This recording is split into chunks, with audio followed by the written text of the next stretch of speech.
जय हिंद एवरीवन। आई होप सभी लोग अच्छे होंगे एंड अपनी तैयारी में पूरी तरह से व्यस्त होंगे।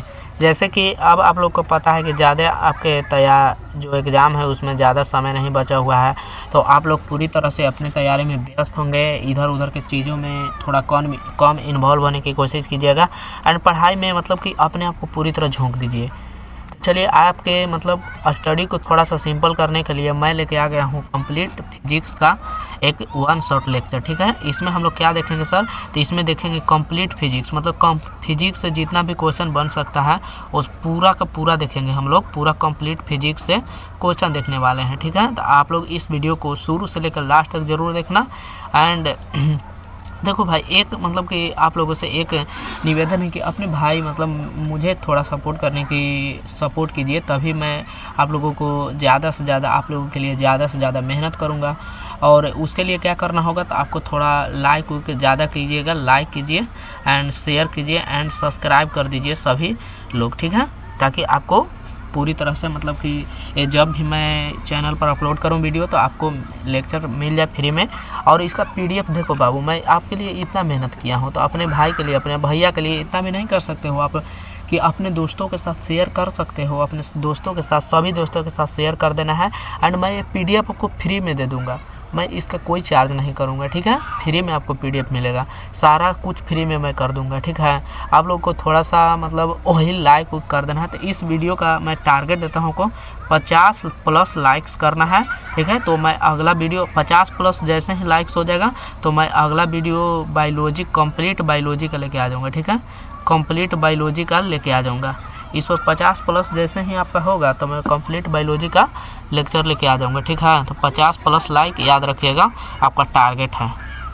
ठीक है, तो चलिए स्टार्ट करते हैं आज के सेशन को। ठीक है, आई होप सभी लोग शेयर उयर कर दिए होंगे अपने सभी दोस्तों के साथ। चलिए स्टार्ट करते हैं आज के सेशन को। ठीक ना, आ जाइए पहला क्वेश्चन से। देखिए बाबू, आपको इसका मतलब मैं पूछूंगा लास्ट में, आपका स्कोर पूछूंगा कि कितना में आप कितना कर पाए हैं। ठीक है, और जैसे कि 50 क्वेश्चन कराऊंगा, अब फिर पूछूंगा कि आपको 50 में कितना नंबर आया। ठीक है, चलिए स्टार्ट करते हैं। प्रकाश की किरण गमन करती है, प्रकाश की किरण कैसी रेखा में गमन करती? सीधी रेखा में, किसी दिशा में, यही इनमें से कोई नहीं। तो हम बताए थे, बहुत बार बताए थे, कौन सी रेखा सीधी रेखा में गमन करती है। अगला क्वेश्चन है, प्रकाश का वेग न्यूनतम होता है, न्यूनतम वेग किस में होता है? तो न्यूनतम वेग किस में होगा? न्यूनतम वेग कांच में होगा। न्यूनतम वेग किस में होगा? प्रकाश का न्यूनतम वेग किस में होगा बताइए? तो न्यूनतम वेग किस में होगा? कांच में। न्यूनतम मतलब कि सबसे कम वेग होता है कांच में। अब पूछता था कि अधिकतम वेग किस में होता? अधिकतम पूछता था, अधिकतम पूछता था इसमें हो जाता। ठीक है, अधिकतम पूछता था निर्वात में। अधिकतम इसमें कितना होता है सर? 3 × 10⁸ मीटर प्रति सेकेंड होता है। राइट, चलते हैं आगे। मोटर चालक के सामने लगा रहता है, मोटर चालक जो होता है उसके सामने कौन सा दर्पण लगा रहता है? बताना है आपको, जल्दी से बताइए। मोटर चालक के सामने कौन सा दर्पण लगा होता है? तो कौन सा लगा होता है? उत्तल दर्पण लगा होता है। कौन सा? उत्तल दर्पण। नेक्स्ट क्वेश्चन पे चलते हैं। मोटर कार के हेडलाइट में किसका प्रयोग होता है? मोटर कार के हेडलाइट में किसका प्रयोग होता है? समतल दर्पण, उत्तल दर्पण, अवतल दर्पण या उत्तल लेंस? बताइए जल्दी से, किसका प्रयोग होता है? तो हम बताए थे ये वाला पहला वाला देखिएगा, प्रकाश का परावर्तन अपवर्तन वाला हम कराए थे, उसमें बताए थे किसका प्रयोग होता है? अवतल दर्पण का। अगला क्वेश्चन है, समतल दर्पण द्वारा बना प्रतिबिंब होता है, समतल दर्पण द्वारा कैसा प्रतिबिंब बनता है? तो समतल दर्पण द्वारा हमेशा कैसा? काल्पनिक प्रतिबिंब बनता है, हमेशा काल्पनिक और सीधा अवकची बनता है, काल्पनिक, सीधा और वस्तु के बराबर, बराबर कोचिंग काल्पनिक, सीधा और बराबर बनता है। राइट, याद रखिए, ये तीनों में से कोई पूछ सकता है आपसे। अगला क्वेश्चन पे चलते हैं। छठा है, लेंस की क्षमता का एसआई मात्रक होता है। तो लेंस की क्षमता का एसआई मात्रक क्या होता है? डायोप्टर। क्या होता है? डायोप्टर होता है, याद रखिएगा। अगला क्वेश्चन है, प्रकाश की किरणों का पथ दर्शाने वाले चित्रों को कहा जाता है? क्या कहा जाता है? फोकस कहा जाता है? नहीं सर, किरण पुंज नहीं। क्या? ये किरण आरेख कहा जाता है ना, किरण आरेख। अगला क्वेश्चन पर चलते हैं। अगला क्वेश्चन है, देखिए ये न्यूमेरिकल है, ऐसा क्वेश्चन आपके एग्जाम में बहुत पूछा जाता है, बहुत बार पूछा जाता है। ठीक ना, 2 डायोप्टर वाले लेंस का फोकसांत होता है एफ बराबर पी बराबर क्या होता है सर? देखो बाबू, पी होता है फोकस, पावर होता है, पी मतलब शक्ति, तो P बराबर का होता है 1/f होता है, ये मीटर में होता है, 1/f मीटर में। तो 2 डायोप्टर दिया है, मतलब कि f बराबर यहाँ से निकाले तो 1/p हो जाएगा। ठीक, तो यहाँ से 1 बटा इसको 2 लिखे तो 1/2 हो जाएगा। लेकिन ये मीटर में, इसको सेंटीमीटर में बदलेंगे तो 100 से गुना करेंगे। इसे अब काटे तो कितना आ जा रहा है, f बराबर कितना आ गया 50 सेंटीमीटर, 50 सेंटीमीटर। f बराबर कितना 50 सेंटीमीटर, राइट। ऐसा क्वेश्चन आ जाएगा तो बन जाएगा। देखिए ऐसा क्वेश्चन एक बार दिया है, f का मान दिया है, f का मान दिया है कितना 50 सेंटीमीटर और क्षमता पूछ रहा है, क्षमता मतलब p का मान पूछ रहा है। p बराबर 1/f होता है तो 1/50, मतलब इसको सोल्व करेंगे यदि हम मीटर में बदले तो 100/50 हो जाएगा। काटेंगे तो कितना आ जाएगा 2 आ जाएगा, तो 2 डायोप्टर आएगा। देखो यहाँ 2 डायोप्टर दोनों में है। अब यहाँ पे थोड़ा सा कंसेप्ट समझिएगा, यदि उत्तल लेंस कहेगा तो उत्तल लेंस का फोकस कैसा होता है सर, तो उत्तल लेंस का फोकस हमेशा पॉजिटिव होता है। उत्तल लेंस का फोकस हमेशा कैसा होता है पॉजिटिव। तो उत्तल लेंस है तो कौन वाला होगा प्लस वाला। यदि अवतल लेंस ऐसा होता था ई वाला हो जाता, ठीक है, सी हो जाता। प्रकाश की किरणों के समूह को कहते हैं, प्रकाश किरणों के समूह को क्या कहा जाता है, किरण पुंज कहा जाता है। क्या किरण पुंज या प्रकाश पुंज, किरण पुंज या प्रकाश पुंज कहा जाता है, किरण पुंज या प्रकाश पुंज कहा जाता है। ठीक है, अगला क्वेश्चन पे चलते हैं। उत्तल लेंस की क्षमता होती है, देखिए अभी बताया उत्तल लेंस की क्षमता कैसा होता है, उत्तल लेंस की क्षमता पॉजिटिव होता है, धनात्मक। यदि अवतल लेंस रहता था ये ऋणात्मक किसका होता है, अवतल का, किसका, अवतल लेंस का, अवतल लेंस की क्षमता होता है। ठीक, अगला क्वेश्चन है अवतल लेंस की क्षमता, देखिए पूछ दिया अवतल लेंस की कैसा, ऋणात्मक। अगला क्वेश्चन उत्तल लेंस को क्या कहा जाता है, बताइए 13 नंबर, उत्तल लेंस को क्या कहा जाता है, उत्तल लेंस को क्या कहा जाता है, तो उत्तल लेंस को अभिसारी लेंस कहा जाता है। क्या अभिसारी लेंस, अपसारी लेंस किसको कहते हैं सर, तो अवतल लेंस को, किसको, अवतल लेंस को, अवतल लेंस को। ठीक है, आगे चलते हैं। अवतल लेंस, अरे यार ये अभी बताए अपसारी लेंस। निम्न कौन सा पदार्थ लेंस बनाने के लिए प्रयुक्त नहीं किया जा सकता, लेंस बनाने के लिए जल उपयुक्त किया जा सकता है, कांच भी, प्लास्टिक भी, मिट्टी का उपयोग नहीं किया जा सकता, किसका, मिट्टी का उपयोग नहीं किया जा सकता। Come to the next question. I hope सभी लोग अपने मतलब कि सभी साथियों के साथ शेयर कर दीजिए, शेयर करते चलिए एंड पढ़ने में मज़ा आएगा। तो कमेंट एक ज़रूर करके जाइएगा, मैं कमेंट एगो कर दीजिएगा, जो चैट वाला आपका सेक्शन होता है ना उसमें कमेंट कर दीजिएगा, क्योंकि देखो मुझे भी थोड़ा सा पढ़ना रहता है। तो आप ज़्यादा सपोर्ट करेंगे तो आपके लिए हम ज़्यादा टाइम निकाल पाएंगे एंड आपके लिए ज़्यादा टाइम निकाल पाएंगे, ठीक ना। क्योंकि मेरा भी जैसे कि फेज 1 रिजल्ट एयरफोर्स में हुआ है तो उसका तैयारी मुझे भी करना होता है ना, तो थोड़ा सा चीज़ें आपको थोड़ा सपोर्ट करना होगा ताकि मैं भी थोड़ा इस पर टाइम दे सकूं आप लोगों के लिए। अगला क्वेश्चन है, किस दर्पण से हमेशा वस्तु छोटा प्रतिबिंब प्राप्त होता है, हमेशा छोटा प्रतिबिंब, समतल से बराबर, समतल से बराबर बनता है, समतल से बराबर छोटा बनाना है, उत्तल से इससे छोटा बनता है, उत्तल से छोटा, अवतल से छोटा बड़ा दोनों बनता है, इसमें छोटा और बड़ा दोनों बनता है, छोटा बड़ा दोनों। ठीक, तो कौन सा छोटा, हमेशा उत्तल से। ठीक है, किस दर्पण से बड़ा प्रतिबिंब बनता है, तो बड़ा प्रतिबिंब भी बताया किससे, अवतल से। परावर्तन के कितने नियम है, प्रकाश के परावर्तन के कितने नियम है, हम लिखवाए थे कितने, 2 नियम है, कौन कौन सर, तो आप लोग कमेंट कर दीजिएगा दोनों नियम। मैं सब्जेक्टिव भी तुरंत ही लाऊंगा, इसके बाद सब्जेक्टिव क्वेश्चन आएगा। 19 नंबर देखिए, 19 नंबर है, प्रकाश, जब प्रकाश किरण हवा से कांच में प्रवेश करती है, देखिए हवा से, ये मान लीजिए कांच है, ठीक ना, हवा से इसे कांच में प्रवेश किया था तो कांच हुआ था सर, अभिलंब की ओर मुड़ जाता है, अभिलंब की ओर मुड़ जाता है, अभिलंब के निकट कुछ होता है, अभिलंब के निकट। 19 नंबर देखिए, अभिलंब के निकट। ठीक, आगे चलते हैं। फोटोग्राफी का अभिदृश्यक होता है, फोटोग्राफी का अभिदृश्यक कैसा होता है, तो फोटोग्राफी का अभिदृश्यक उत्तल लेंस का होता है, किसका होता है, उत्तल लेंस का होता है, फोटोग्राफी का अभिदृश्यक उत्तल लेंस का। नेक्स्ट क्वेश्चन पे चलते हैं। नेक्स्ट क्वेश्चन है 21 नंबर, साइड मिरर के रूप में प्रयुक्त होता है, साइड मिरर के रूप में क्या प्रयुक्त होता है, अवतल दर्पण, उत्तल दर्पण या उत्तल लेंस, बताइए। तो साइड मिरर के रूप में उत्तल दर्पण का प्रयोग होता है, किसका, उत्तल दर्पण। नेक्स्ट क्वेश्चन पे चलते हैं। देखिए ऐसा मैं क्वेश्चन आपको बताया हूँ ना, देखो आर का मान पूछ रहा है, आर का मान, ठीक, एफ पहले निकाले, एफ का मान दिया है कितना 10 सेंटीमीटर। तो आर का चाहिए होता है सर, आर बराबर होता है 2f होता है, आर बराबर 2f। जैसे 2 गुने एफ की जगह 10 तो कितना आ जाएगा 20 सेंटीमीटर। ऐसा क्वेश्चन आपके एग्जाम में आ सकता है, एकदम सिंपल है, ठीक ना। आएगा आपको नंबर दे के जाएगा। निर्गर्त किरण एवं अभिलंब के बीच के कोण को कहते हैं, निर्गर्त किरण और अभिलंब के बीच के कोण को क्या कहा जाता है? तो निर्गर्त किरण और अभिलंब के बीच के कोण को निर्गर्त कोण कहा जाता है। क्या? निर्गर्त कोण। नेक्स्ट क्वेश्चन पर चलते हैं। सरल सूक्ष्मदर्शी में किसका उपयोग होता है? तो सरल सूक्ष्मदर्शी में किसका उपयोग होता है? तो उत्तल लेंस का। किसका? उत्तल लेंस का उपयोग होता है सरल सूक्ष्मदर्शी में। अगला क्वेश्चन पर चलते हैं। किसी लेंस द्वारा सिर्फ काल्पनिक प्रतिबिंब बनता है। किस लेंस द्वारा सिर्फ काल्पनिक प्रतिबिंब बनता है? तो हमेशा काल्पनिक बनता है किसके द्वारा? अवतल के द्वारा। इसके द्वारा वास्तविक भी बनता है, इसके द्वारा वास्तविक और काल्पनिक दोनों बनता है, वास्तविक और काल्पनिक दोनों, वास्तविक और काल्पनिक दोनों, वास्तविक और काल्पनिक दोनों बनता है, ठीक है। तो किसके द्वारा हमेशा काल्पनिक? उत्तल के द्वारा, ठीक है। आगे चलते हैं अगला क्वेश्चन पे। प्रकाश के परावर्तन के नियम क्या है? तो आपतन कोण आई बराबर का जो होता है, कोण आई बराबर कोण आर होता है। क्या होता है? कोण आई बराबर कोण आर, मतलब आई का होता है आपतन कोण बराबर परावर्तन कोण। आपतन कोण बराबर काल्पनिक प्रतिबिंब। काल्पनिक प्रतिबिंब हमेशा कैसा होता है? सीधा होता है। वास्तविक प्रतिबिंब पूछता कि वास्तविक प्रतिबिंब कैसा होता है।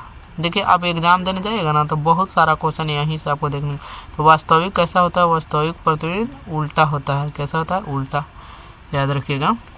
लेंस के मुख्य फोकस की संख्या कितना होता है? तो लेंस के मुख्य फोकस क्या होता है? 2 गो होता है। क्या गो? 2 गो, ठीक है। अगला क्वेश्चन पर आते हैं। 29वां नंबर यहाँ पे है, ठीक ना। सर्च लाइट का परावर्तक सतह होता है। सर्च लाइट का परावर्तक सतह कैसा होता है? सर्च लाइट का परावर्तक सतह होता है कैसा? अवतल का। जो मैं अवतल दर्पण का उपयोग लिखवाएंगे ना वो में आ जाएगा। अगला क्वेश्चन पे जाते हैं, वो लिखवाएंगे, मैं जल्दी ये करवाऊंगा आपको। दाढ़ी बनाने में कौन सा दर्पण प्रयुक्त होता है? तो दाढ़ी बनाने में कौन सा? अवतल दर्पण प्रयुक्त होता है। अगला क्वेश्चन पर जाते हैं। एक उत्तल लेंस की क्षमता 1 डायोप्टर कितना है? 1 डायोप्टर। पी का मान कितना दिया है?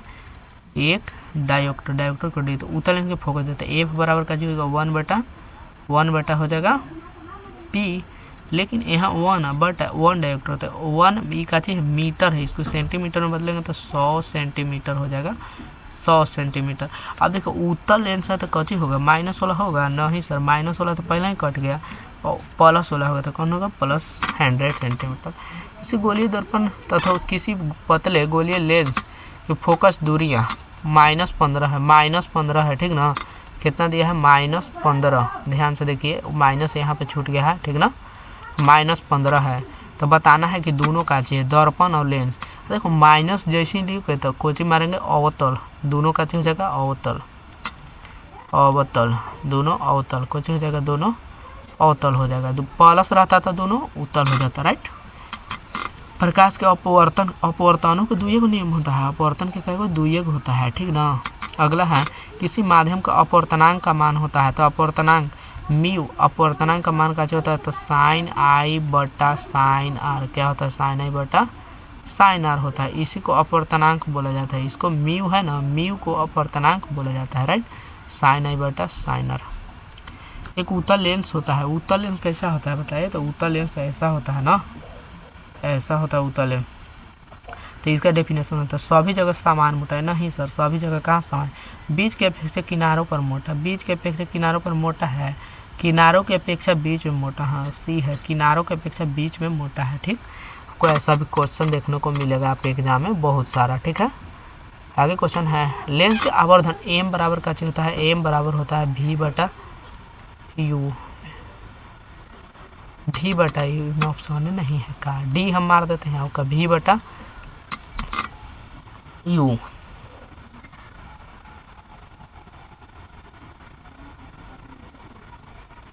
डी मार दिए भी बटा यू, ठीक है। ऑप्शन नहीं था, कोई बात नहीं है, डी हम ऑप्शन बना दिए, डी हो जाएगा, ठीक। आगे चलते हैं। गोलीय दर्पण के फोकसांतर वक्रता त्रिज्या के बीच। देखो फोकसांतर मतलब एफ है और आर के बीच क्या संबंध है? एफ होता है ना, एफ होता है 2 गुना होता है आर का, मतलब कि जो 2f बराबर आर होता है, 2f बराबर आर, 2f बराबर आर, ए हो जाएगा। सोलर कुकर में प्रयुक्त होता है। सोलर कुकर में कैसा क्या प्रयुक्त होता है? तो सोलर कुकर में कैसा दर्पण लगता है? तो अवतल दर्पण लगता है सोलर कुकर में। ठीक है, आप लोग एकदम से कंसंट्रेशन के साथ कहीं कोने में बैठिएगा, आराम से पूरी लेक्चर को देखिएगा। आपको फिर बाद में पता चलेगा कि हाँ, हमको बहुत सारा क्वेश्चन आपको लेक्चर देखने से ही सिर्फ याद हो जाएगा, आपको याद भी नहीं करना पड़ेगा।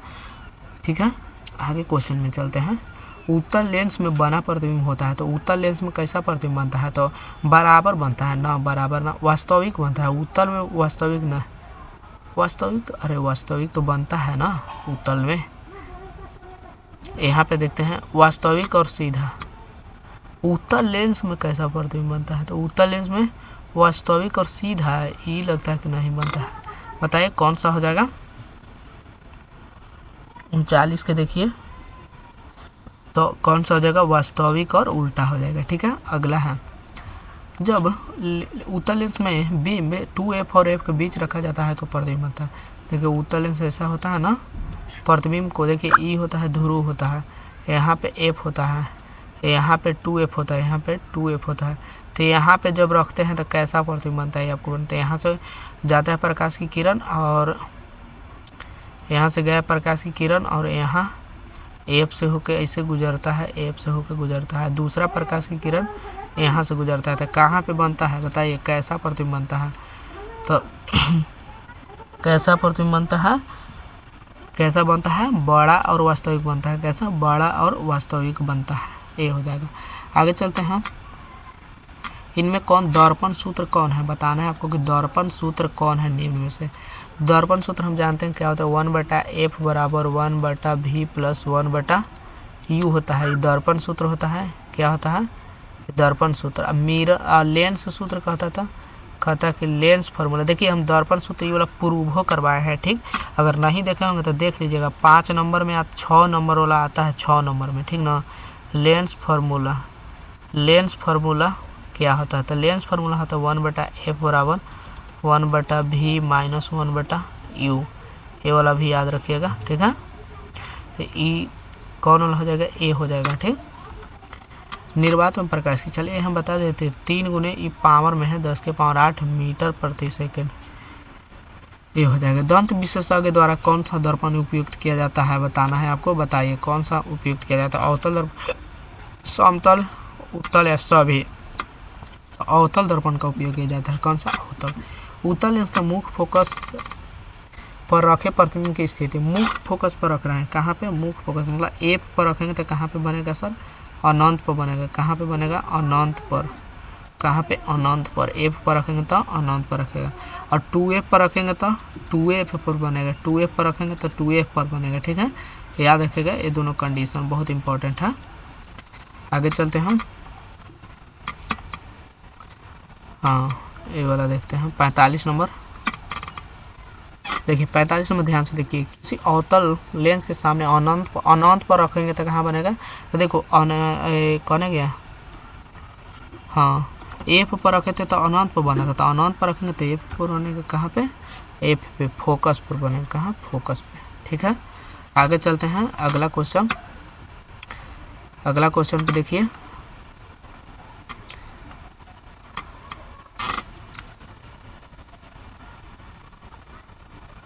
चलिए पहला क्वेश्चन है, मतलब आगे नेक्स्ट क्वेश्चन है, स्पेक्ट्रम में किस रंग का झुकाव अधिक होता है? किस रंग का झुकाव अधिक होता है? तो बैगनी रंग का झुकाव अधिक होता है, ठीक है।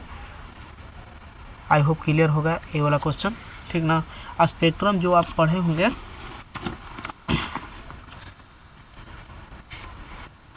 बैगनी रंग का झुकाव सबसे अधिक होता है। देखिए हम इसका मतलब थोड़ा सा आपको बता देते हैं कि ऐसे जो होता था ना, प्रिज्म होता था, प्रिज्म ऐसा होता था, इसमें प्रकाश की किरण आता था और टूट के 7 रंग में विभक्त हो जाता था, इसको प्रकाश का स्पेक्ट्रम कहा जाता है। क्या बोल जाता है? स्पेक्ट्रम। इसमें सबसे ऊपर रहता था कौन सा रंग? सबसे ऊपर रहता था लाल रंग। कौन सा? लाल। और सबसे नीचे कौन रहता था? बैगनी। बैगनी, बैनी, आहा पिनाला करके इसका ट्रिक था, ठीक है।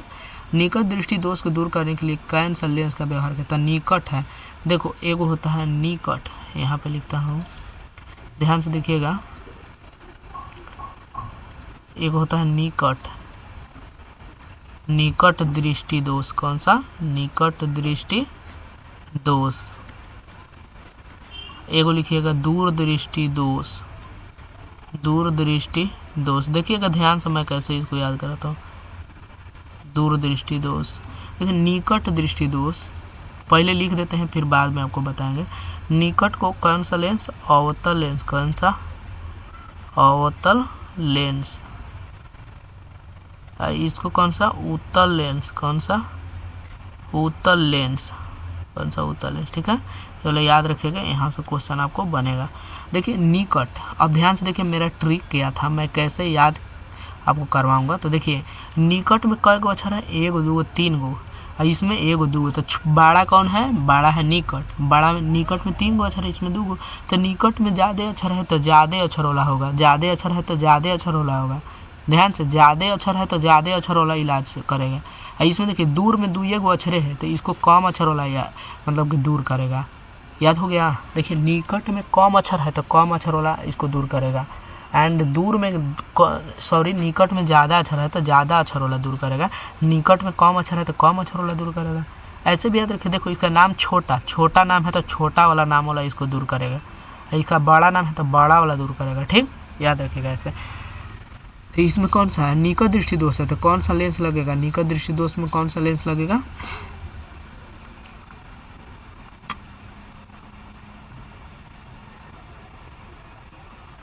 निकट दृष्टि दोष में को दूर करने के लिए कौन सा लेंस?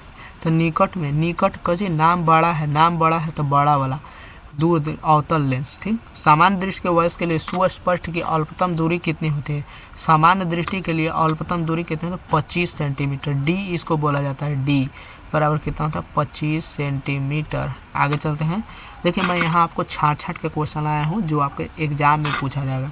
निर्गर्त किरण और अभिलंब के बीच के कोण को क्या कहा जाता है? तो निर्गर्त कोण कहा जाता है। क्या? निर्गर्त कोण। आगे चलते हैं।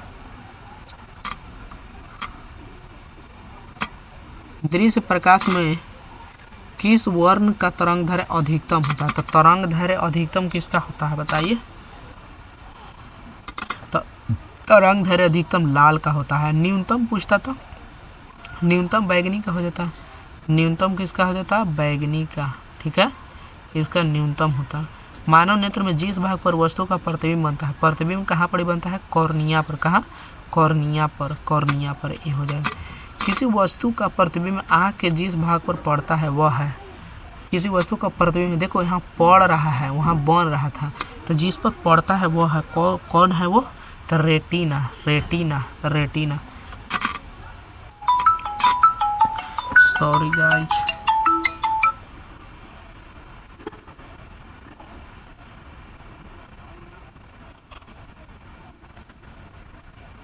sorry for this।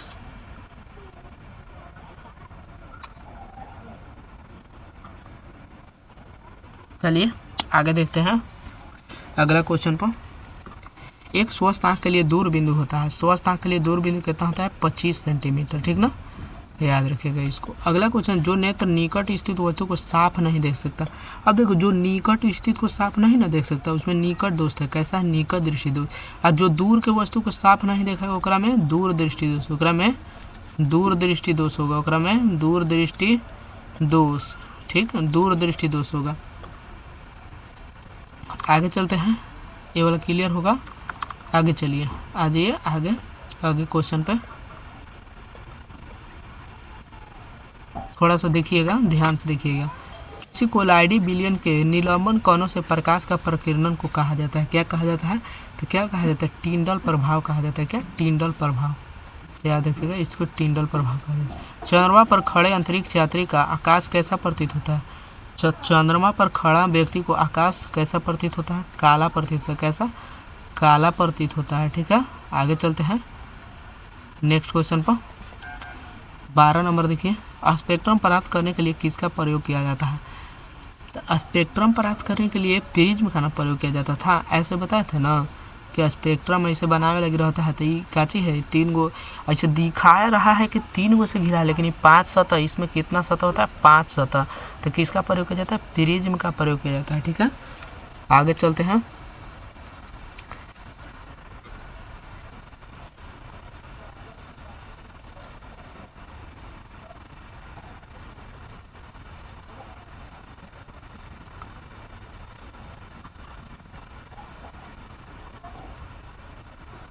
अगला क्वेश्चन, मानव नेत्र में किस प्रकार का लेंस पाया जाता है? तो मानव नेत्र में कैसा लेंस पाया जाता है? तो उत्तल लेंस पाया जाता है, याद रखिएगा उत्तल लेंस। आंख व्यवहार करता है किसके तरह? उत्तल लेंस की तरह, ठीक ना। पुतली के साइज को नियंत्रित कौन करता है? बताइए, पुतली के साइज को नियंत्रित कौन करता है? 15 नंबर। तो किसके द्वारा नियंत्रित होता है पुतली का साइज? तो पुतली का साइज नियंत्रित होता है परितारिका के द्वारा। किसके द्वारा? परितारिका के द्वारा। Come to the next question. अगला है 17, नेत्र में प्रवेश करने वाले प्रकाश किरणों का अधिकांश अपवर्तन होता है। अधिकांश अपवर्तन कहाँ से होता है? तो कॉर्निया के बाहरी पृष्ठ से। कहाँ से? कॉर्निया के बाहरी पृष्ठ से। अगला क्वेश्चन पे चलते हैं। जब सूर्य का प्रकाश वायुमंडल से गुजरता है तो वायु के सूक्ष्म कण किस रंग के प्रकाश को अधिक प्रबलता से प्रकिरणित करते हैं? तो किसको? नारंगी, नारंगी, नारंगी या बैगनी रंग को, नारंगी या बैगनी रंग को। आगे चलते हैं अगला क्वेश्चन पे। अगला है 19 नंबर के 19वां क्वेश्चन पे चलते हैं। 19वां क्वेश्चन, टिंडल प्रभाव प्रकाश की परिघटना कौन प्रदर्शित करता है? तो कौन प्रदर्शित करता है? टिंडल प्रभाव कौन प्रदर्शित करता है? बताइए कौन सा हो जाएगा इसका? तो प्रकाश का अपवर्तन परिवर्तित करता है, ठीक। अगला है, किस वर्ण या रंग का तरंग दैर्घ्य सबसे बड़ा है? तरंग दैर्घ्य सबसे बड़ा किसका है? तो तरंग दैर्घ्य सबसे बड़ा लाल का तरंग दैर्घ्य सबसे बड़ा होता है। सबसे कम पूछता था, सबसे कम नीला का हो जाता है, नीला नीला नीला का हो जाता है, या बैगनी का, नीला बैगनी का, दोनों में से कोई रहेगा तो हो जाएगा, ठीक है। आगे चलते हैं। देखिए हम लोग लगभग 70 क्वेश्चन तक कर लिए हैं। 200 लगभग 200-300 क्वेश्चन आपको देखने को मिलेगा। 21, किस लेंस का उपयोग दूर दृष्टि दोष को दूर करने? देखो दूर मतलब दीर्घ है, नाम छोटा है ना, दीर्घ दुई अक्षर के, तो कौन सा? उत्तल लेंस। ई में देखो औतन 4 अक्षर है, तो ई से निकट दृष्टि। किसी अंतरिक्ष यात्री को आकाश कैसा प्रतीत होता था? आकाश कैसा प्रतीत होता है? काला। अंतरिक्ष यात्री को। वायुमंडल में प्रकाश का कौन सा वर्ण अधिक प्रकिरणित करता है? तो अधिक प्रकिरणित कौन करता है वायुमंडल में? तो अधिक प्रकिरणित करता है नीला। अधिक प्रकिरणित कौन करता है? नीला। कौन सी नेत्र का रंगीन भाग होता है? कौन निम्न में से कौन नेत्र का रंगीन भाग होता है? बताइए। तो नेत्र का रंगीन भाग कौन है? तो परितारिका है नेत्र का रंगीन भाग। आगे चलते हैं। प्रकाश की किस घटना के कारण सूर्य हमें वास्तविक सूर्य से लगभग 2 मिनट पूर्व, मतलब 2 मिनट पहले ही दिखाई दे देते हैं? सूर्य भगवान जब उगते हैं उससे पहले। तो कौन सी घटना के कारण दिखाई देते हैं? तो कौन सी घटना? वायुमंडलीय अपवर्तन के कारण। कौन? वायुमंडलीय अपवर्तन। तरंग दैर्घ्य व्यक्त किया जाता है। तरंग दैर्घ्य किस चीज़ में व्यक्त किया जाता है? तो तरंग दैर्घ्य एंगस्ट्रॉम में व्यक्त किया जाता है। एंगस्ट्रॉम में, एंगस्ट्रॉम के एक, इसका मान कीर्तन 10 के पावर -10 मीटर होता है। ए वाला में ही याद रखिएगा, ठीक है। अगला क्वेश्चन हम 27वां, किस रंग का न्यूनतम विचलन होता है? तो न्यूनतम विचलन किसका होता है? तो न्यूनतम विचलन होता है लाल रंग का। न्यूनतम विचलन किसका होता है? लाल रंग का। श्वेत प्रकाश वर्ण क्रम में किस रंग की किरण का विचलन अधिक होता है? तो अधिक विचलन किसका होता है? तो अधिक विचलन बैगनी का होता है। बैगनी का, बैगनी या नीला। बैगनी नहीं रहता, नीला रहता, तो नीला मार देते, ठीक। तारे का टिमटिमाना कौन सी घटना से? तारे का टिमटिमाना वायुमंडलीय अपवर्तन। कौन? वायुमंडलीय अपवर्तन। अगला है, मानव नेत्र के लिए दृष्टि का अस्थायित्व होता है। मतलब इसके कहने का मतलब है कि जब मानव नेत्र पर जो प्रतिबिंब बनता है वो कितने समय के लिए रहता है? तो सेकंड के 1/10वें भाग के लिए रहता है। कितना? सेकंड के 1/10। अगला है, नेत्र द्वारा किसी वस्तु का कैसा प्रतिबिंब बनता है? तो नेत्र द्वारा, नेत्र में होता है उत्तल लेंस। कैसा? उत्तल लेंस होता है ना। और उत्तल लेंस कैसा प्रतिबिंब बनाता है सर? तो वास्तविक, उल्टा और बड़ा बनाता है। नहीं, बड़ा बनाएगा थोड़े, कौन हो? बड़ा नहीं, छोटा हो जाएगा, क्योंकि बड़ा बनाएगा तो हमको दिखेगा नहीं दिखेगा, छोटा बनाता है। आगे देखिए, आगे आ जाइए। तरंग दैर्घ्य को व्यक्त किया जाता है तो किसमें? तरंग दैर्घ्य को व्यक्त किया जाता है तो किसमें व्यक्त किया जाता है तरंग दैर्घ्य को?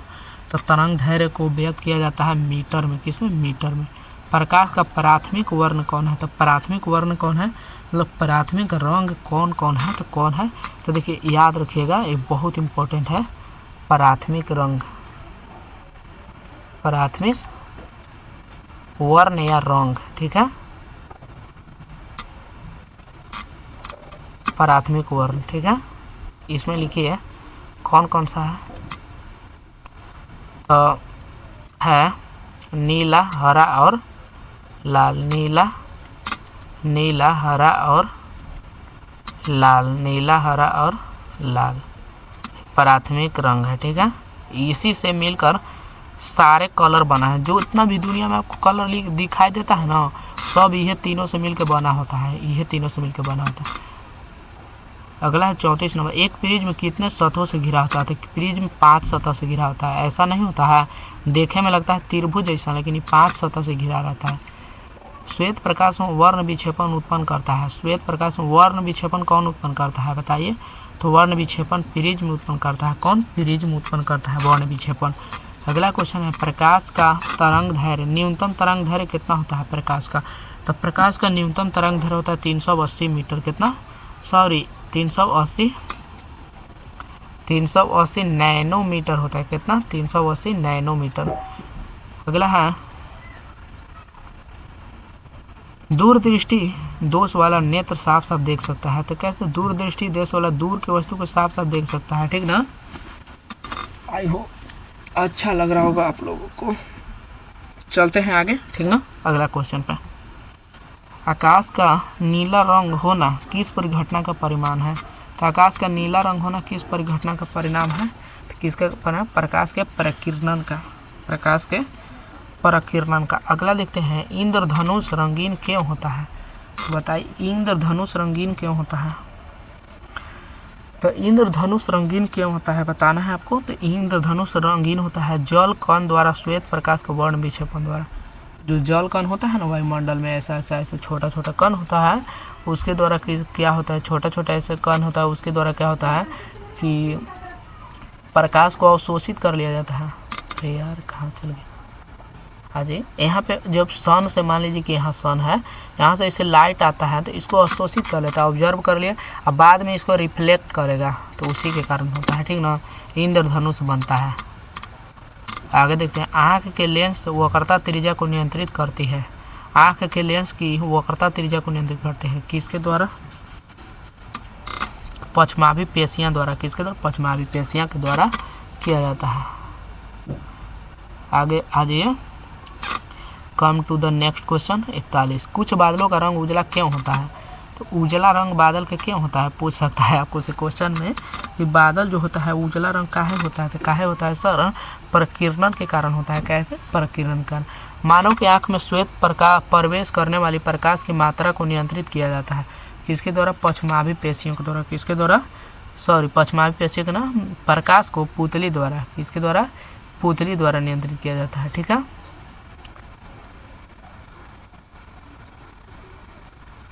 आगे चलते हैं, ओजोन परत किस हानिकारक से पृथ्वी को सुरक्षा प्रदान करता है, तो किसे, पराबैंगनी किरण से पृथ्वी को सुरक्षा प्रदान करता है। कौन, कैमरे का कौन सा भाग आँख के रेटिना की तरह कार्य करता है, कौन सा फील्ड में जो भाग रहता है वो करता है कैमरे की रेटिना की तरह। आगे आ जाइए, एक स्वस्थ मानव के लिए नेत्र निकट बिंदु और दूर बिंदु, निकट बिंदु 25 सेंटीमीटर और दूर बिंदु अनंत होता है, ठीक है। आई होप, चलिए आगे चलते हैं। अभी कितना क्वेश्चन है यार, बहुत सारा क्वेश्चन है, ओह माय गॉड, लगभग 50 क्वेश्चन है यहाँ, 100 क्वेश्चन हो चुका है। अब देखिए अब 150 क्वेश्चन आप बचा हुआ है, ठीक ना, 150 ना 50 क्वेश्चन आप बचा है, ख़त्म हो जाएगा तुरंत, सर नहीं लीजिए, ठीक है। अगला क्वेश्चन पे आते हैं। अगला है कि किसी कुंडली का प्रतिरोध ज्ञात करने के लिए सूत्र है, किसी कुंडली का प्रतिरोध ज्ञात करने के लिए सूत्र है, तो हम क्या पढ़ाए थे, हम पढ़ाए थे V बराबर आई आर, V बराबर आई आर, V बराबर आई आर यहाँ से बनाइए, तो V बराबर आई आर, V बराबर आई आर, देखिए ये बन रहा है ना, V इधर आके गुना हो जाएगा आई आर। आवेश का मात्रक होता है, अगला क्वेश्चन, आवेश का मात्रक क्या होता है, तो आवेश का मात्रक क्या होता है, कूलम होता है, आवेश का मात्रक कूलम। अगला है 1 ओम 2 ओम प्रतिरोध के श्रेणी क्रम में जोड़े थे, डायरेक्ट जोड़े थे, कितना हो गया जोड़ के, तो आर इक्विवेलेंट यहाँ से निकालेंगे तो 3 ओम हो जाएगा, कितना 3 ओम। अब भी का मान कितना दिया है, भी का मान दिया है 6 वोल्ट, न्यूमेरिकल है। तो धारा का मान पूछ रहा है तो हम जानते हैं, यहाँ बना लेते हैं ठीक ना। तो भी बराबर हम जानते हैं आई आर होता है, भी बराबर आई आर। देखिए आर का मान 3 हो गया, भी का मान 6 और आई का मान नहीं दिया है, निकालना है आर का मान 3। तो ई से ही कटेगा 2 बार, तो आई बराबर कितना हो जाएगा, आई बराबर 2 एम्पियर, आई बराबर 2 एम्पियर कौन हो जाएगा, बी हो जाएगा। ओम के नियम का गणितीय रूप, तो भी बराबर आई आर, कुछ खोजना है, भी बराबर आई आर, ई है, बी हो जाएगा। ठीक है, अगला क्वेश्चन, कौन विद्युत शक्ति को निरूपित नहीं करता है। 3 वो है ना, विद्युत शक्ति को निरूपित करता है, लेकिन कौन सा ऐसा है जो विद्युत शक्ति को निरूपित नहीं करता है। तो कौन, भी स्क्वायर बराबर आई आर, ई नहीं करता है ना, याद रखें। आई स्क्वायर आर करता है, आई आर स्क्वायर करता है, भी आई करता है। आई कैसे करता है जाकर देखिएगा, चैप्टर नंबर 3 विद्युत इलेक्ट्रिसिटी हम पढ़ाए हैं, उसमें बताया है। ठीक है, अगला क्वेश्चन है, 12 वोल्ट विभवांतर के अधीन 2 बिंदुओं के 2 कूलम आवेश को पार करने में कितना कार्य करना पड़ेगा। कार्य करना पड़ेगा तो कितना कार्य करना पड़ेगा सर, कितना कार्य करना पड़ेगा, तो 24 जूल कार्य करना पड़ेगा। ठीक है, हम जानते हैं, देखिए इसको बनाएंगे तो ऐसे बनाएंगे, डब्लू बराबर क्या होता है, डब्लू बराबर होता है, सॉरी भी बराबर होता है कार्य बटा आवेश, भी बराबर क्या होता है, कार्य बटा आवेश। यहाँ पे भी का मान दिया है 12 और डब्लू का मान पूछ रहा है, इसका मान 2, तो डब्लू का मान कितना आ जाएगा, 24, कितना 24। देखिए कैसे बना। 7वां नंबर, 10 ओम 20 ओम के 2 प्रतिरोधों को श्रेणी क्रम में जोड़ने पर समतुल्य, श्रेणी क्रम में जोड़ा है तो डायरेक्ट जोड़ेंगे, 10 और 20 कितना 30, पैरेलल में जोड़ता तो बटा कर देते। ठीक, 200, देखो डब्लू का मान यहाँ पे 100 दिया है एंड भी का मान कितना दिया, 200 दिया है। तो कह रहा है कि प्रतिरोध का चीज होगा, प्रतिरोध आपको निकालना है, तो प्रतिरोध कितना होगा, 8वां नंबर बताइए। तो 8वां नंबर कितना, 484 ओम हो जाएगा।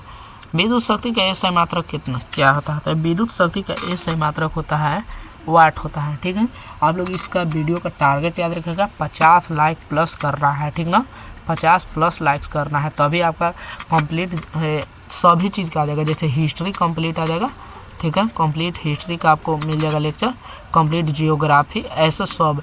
जब तक 50 प्लस इस पर नहीं होगा तो मैं बायोलॉजी का, अगला बायोलॉजी का ना तो केमिस्ट्री का आएगा, वो मैं नहीं डालूंगा। ठीक है, तो जल्दी से 50 प्लस आपको करना है इस पर लाइक।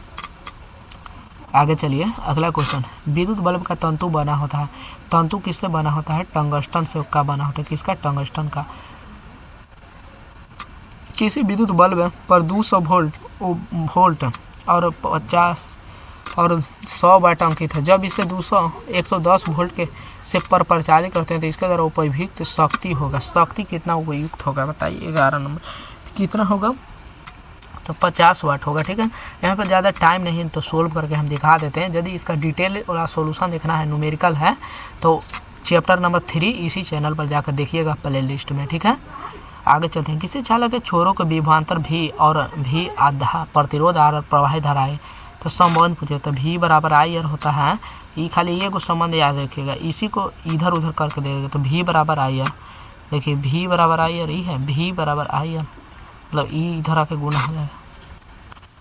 100 वाट और 250 वोल्ट के विद्युत मेन से जोड़ा जाता है तो बल्ब से प्रवाहित धारा हो जाएगा। देखो धारा का मान यहाँ पे पूछ रहा है, तो धारा कितना हो जाएगा बताइए, धारा हो जाएगा कितना हो जाएगा, 100 बटा कर दीजिए 250, तो 10 से 10 काटेंगे तो कितना 0.4 एम्पियर हो जाएगा। अगला क्वेश्चन, विद्युत फ्यूज आधारित होता है किस पर, तो धारा के ऊष्मीय प्रभाव पर। जब किसी 15 नंबर देखते हैं कि जब किसी चालक तार से विद्युत धारा प्रवाहित तो गतिशील कण क्या होते हैं, तो गतिशील कण इलेक्ट्रॉन होते हैं। क्या, इलेक्ट्रॉन होते हैं। जैसे कि ये तार हम छोटा सा ले लिए, तार है ठीक ना, तार को छोटा करेंगे तो इसमें ऐसे इलेक्ट्रॉन गति करते रहता है जब धारा जाता है, तो ठीक ना। देखो प्रतिरोध को आर ओम वाले प्रतिरोध को समानांतर क्रम में क्या होता है, समानांतर क्रम में क्या होता है सर, तो होता है समानांतर क्रम में जोड़ेंगे तो समानांतर क्रम में होता है एन आर बटा एन।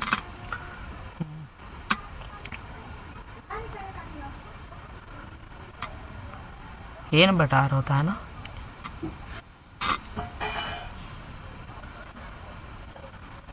देखिए जैसे 2 गो ओम है तो 1/2 जोड़े तो 1 आ गया। ठीक, कैसे आया 1 सर?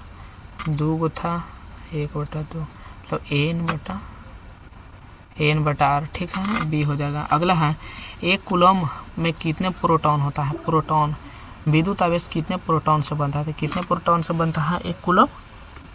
तो बनता है कितने प्रोटॉन से? तो 1.6 गुना 10⁻19। एक विद्युत हीटर से की कुंडली जिसका प्रतिरोध 55 ओम है 220 वोल्ट के स्रोत से जोड़ा जाता है, विद्युत धारा लेगा कितना? विद्युत धारा लेगा आपको देखो सबसे ज़्यादा शेयर करना है। ठीक ना, इतना शेयर करना है, सभी स्टेटस पर लगा दीजिए। ठीक ना, जितना भी आपको ग्रुप है सभी ग्रुप में शेयर कर दीजिए ताकि सबको पता चले कि मतलब आप बहुत बढ़िया से तैयारी कर रहे हैं, पता नहीं चले। बहुत सारे दोस्तों के साथ शेयर करिए, सभी जो आपके दोस्त पढ़ने वाले हैं उन्हीं लोगों के साथ। ठीक ना, 1 किलोवाट घंटा बराबर होता है कितना? 3.8 गुने 3.6 गुने 10⁻6 जो। देखो किसी चालक के प्रतिरोधकता का मात्रक होता है, तो प्रतिरोधकता का मात्रक क्या होता है? तो प्रतिरोधकता का मात्रक होता है ओम मीटर। क्या? ओम मीटर। अगला क्वेश्चन पे चलते हैं। किसी बल्ब से 1 मिनट में 20 कूलम आवेश प्रवाहित हो रहा है, तो विद्युत धारा का मान है। तो विद्युत धारा का मान कितना होगा? विद्युत धारा का मान हो जाएगा 2 एम्पियर। कितना? 2 एम्पियर। ठीक है। प्रतिरोध का ऐसे मात्रक क्या होता है सर? ओम होता है प्रतिरोध का। परिपथ में विद्युत धारा की माप किससे होती है? तो विद्युत धारा को से नापा जाता है? ए मीटर। तो वोल्ट मीटर से वोल्ट का मान मापा जाता है। किससे? वोल्ट का मान। ठीक है। किसी उपकरण में प्लस और माइनस का चिन्ह है, तो कौन वाला में मतलब उपकरण होता है अगर में प्लस और माइनस का चिन्ह नहीं होता है, तो कौन उपकरण में नहीं होता है? तो कुंडली में नहीं होता। कौन? कुंडली में। किसी बल्ब से 220 वोल्ट और 2 एम्पियर की धारा प्रवाहित हो रही है, तो फिलामेंट का प्रतिरोध होगा। देखो V बराबर आई आर लगाएंगे। ठीक, V बराबर आई, V का मान 220 है और I का मान 2 और R का मान निकालना है, तो यहाँ से हो जाएगा 110। कितना? 110। विभवांतर का ऐसे मात्रक क्या होता है सर? वोल्ट होता है। अगला 27 नंबर, विद्युत फेज विद्युत धारा के किस प्रभाव पर कार्य करता है? ऊष्मीय प्रभाव पर। ठीक, अगला क्वेश्चन पे चलते हैं। बैटरी से किस प्रकार की धारा प्राप्त होती है? तो बैटरी से कैसा? दिष्ट धारा। 1 वोल्ट क्या होता है? 1 वोल्ट बराबर तो जूल प्रति कूलम। क्या? जूल प्रति कूलम। सर्वोत्तम सुचालक क्या है? मतलब सबसे अच्छा सुचालक क्या है बताइए? सबसे अच्छा सुचालक कौन है? तो ए एल्युमिनियम है इसमें। ठीक ना। अगला विभवांतर मापने वाले यंत्र को तो वोल्ट मीटर से मापा जाता है, अभी बताए थे। आमीटर से विद्युत परिपथ में आमीटर को कैसे? श्रेणी क्रम में जोड़ा जाता है। वोल्ट मीटर को समानांतर क्रम में, इसको समानांतर क्रम में। ठीक, ये याद रखिएगा। विद्युत धारा का ऐसे मात्रक होता है। विद्युत धारा का ऐसे मात्रक क्या चीज होता है? तो एम्पियर होता है विद्युत धारा का ऐसे मात्रक। अगला क्वेश्चन पे चलते हैं। ऊर्जा का ऐसे मात्रक होता है। ऊर्जा का ऐसे मात्रक क्या होता है? ऊर्जा का ऐसे मात्रक, तो ऊर्जा कैसे मात्रक जूल होता है। ऊर्जा कैसे मात्रक जूल। ताप बढ़ने से चालक का प्रतिरोध क्या होता है? ताप जब बढ़ता है तो चालक का प्रतिरोध क्या होता है? बढ़ता है। ठीक है। अगला क्वेश्चन पे चलते हैं। 36 नंबर, विद्युत अपघटन में इलेक्ट्रॉन मुक्त होता है। मुक्त कोची पर होता है? तो एनोड पर कि कैथोड पर? बताइए कि दोनों पर। तो विद्युत अपघटन में इलेक्ट्रॉन मुक्त होता है किस चीज़ पर? तो एनोड पर इलेक्ट्रॉन मुक्त होता है, इस पर कैथोड पर प्रोटॉन। आगे चलिए। किसी वोल्ट मीटर के स्केल 0 वोल्ट से 1 वोल्ट के बीच है, 20 विभाजन है, तो उसमें वोल्ट मीटर का अल्पमांक हो जाएगा। कितना हो जाएगा बताइए? कितना हो जाएगा? तो देखिए इसको 1 वोल्ट नहीं है तो 1/20 को विभाजन है तो 20, तो इसको बना लीजिए। तो भाग देंगे 20 से तो कितना देगा? 0.05 हो जाएगा। 0.05 कौन सा? बी हो जाएगा। ठीक है। आगे चलते हैं। बी हो जाएगा। 1 माइक्रो एम्पियर धारा किसके बराबर होता है? 1 माइक्रो एम्पियर धारा किसके बराबर होता है बताना है आपको। तो 1 माइक्रो एम्पियर धारा किसके बराबर होता है? तो 10⁻⁻6 एम्पियर के बराबर। ठीक। अगला समानांतर क्रम में संयोजित प्रतिरोध की संख्या के उपरांत संयोजित प्रतिरोधों का कुल प्रतिरोध हो जाता है। तो कुल प्रतिरोध क्या हो जाता है? सेकेंड लास्ट क्वेश्चन में तो क्या होता है? अपरिवर्तित रहता है। ठीक है। लास्ट क्वेश्चन पूछते हैं, विद्युत ऊर्जा का व्यापारिक मात्रक क्या है? विद्युत ऊर्जा का व्यापारिक मात्रक क्या है, तो वाट प्रति घंटा है। ठीक है, आई होप अच्छा मतलब कि आपको लगा होगा। ठीक है, इसका पीडीएफ चाहिए ना, तो मैं आपको एक नंबर देता हूँ, इस पर मैसेज कीजिए, ये पीडीएफ ऐसे ही एज इट इज़ आपको दे दूँगा। ठीक है, नंबर नोट कर लीजिए, 62 063 95 808 एंड अपना टारगेट याद रखिएगा। ठीक, join for PDF, join for PDF, target याद रखिए। टारगेट आपका क्या है सर, मैं कि टारगेट है मेरा, आप लोग का टारगेट है ये 450 प्लस, ये तो टारगेट है कि 450 प्लस लाना है, एंड दूसरा टारगेट है कि इसको 50 प्लस करना है, लाइक 50 प्लस करना है। ठीक, चलिए मिलते हैं नेक्स्ट लेक्चर में, जब तक के लिए थैंक यू। जय हिंद, जय भारत, अपना ख्याल रखिए, अच्छे से पढ़ाई करते रहिए, और कोई दिक्कत होगा, कुछ किसी भी प्रकार की दिक्कत होता आप लोग मतलब मैसेज करके मुझको बोल सकते हैं। ठीक ना, कमेंट करके मेरे पास बोलिएगा। ठीक है, मिलते हैं नेक्स्ट सेशन में, जब तक के लिए जय हिंद, जय भारत।